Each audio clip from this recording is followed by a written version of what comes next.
પિરામિડનો મહિમા શું છે?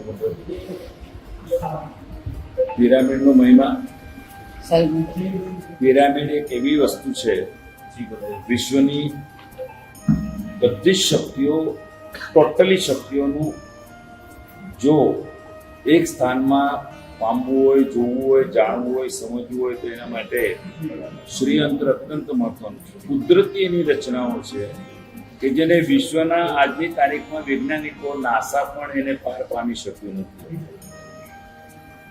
અને એના ચુંબકીય શક્તિ દ્વારા આપણને એવી ઉર્જા આપે છે, એવી ઉર્જા આપે. જો તમને લેતા આવડે ને તો એટલો એક પિરામિડ જ કામનું છે. જૈનોના મંદિરોમાં પણ શિખરો તમે જુઓ, શિલ્પની અંદર તો એ પણ પિરામિડ જ છે.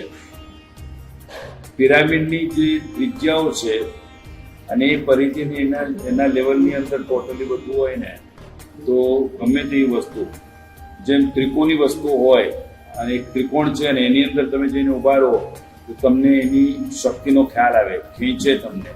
એમ આ પિરામિડ ઘણી બધી વસ્તુઓને, ભલભલી તકલીફો, મુશ્કેલીઓ આપતી બધાને દૂર કરવામાં સમર્થતા રાખે છે.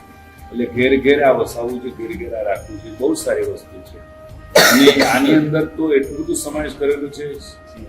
હા, શ્રીયંત્ર સાથે ચનોટી પણ છે અને ગોલ્ડન પાવડર પણ છે એમાં. અને એની અંદર કોડી છે. કોડીનો એક વિધાન જુદો છે. લાલ ચનોટી, કાળી ચનોટી છે એનું વિધાન પણ એક જુદો છે. એની અંદર પ્લસ રુદ્રાક્ષ ઓરિજિનલ રાખેલા છે, મૂકેલા છે. એ આખી લાઈન છે. એનું પણ મહત્વ અદ્ભુત છે. એના પછી હજુ વધારે ઉમેરો એમાં કર્યો છે તો એ આ છે ગોમતી ચક્ર. અને ગોમતી ચક્ર દ્વારા જે ગોમતી ચક્ર પણ એવું જ અદ્ભુત છે જેને અક્ષ તરીકે કહેવામાં આવે છે. અને પહેલા સ્થાપનાજી તરીકે આનો ઉપયોગ થતો હતો. હવે શંખ આવી ગયા, શંખના સ્થાપનાજીને. બાકી ઓરિજિનલ તો એ આ જ છે. અને સાતરડાનું પણ અદ્ભુત 7 પ્રકારના ભયોને દૂર કરે, માનસિકતાને દૂર કરે. મોતી રાખવાની જરૂર નહીં, બસરા મોતી રાખવાની જરૂર નહીં.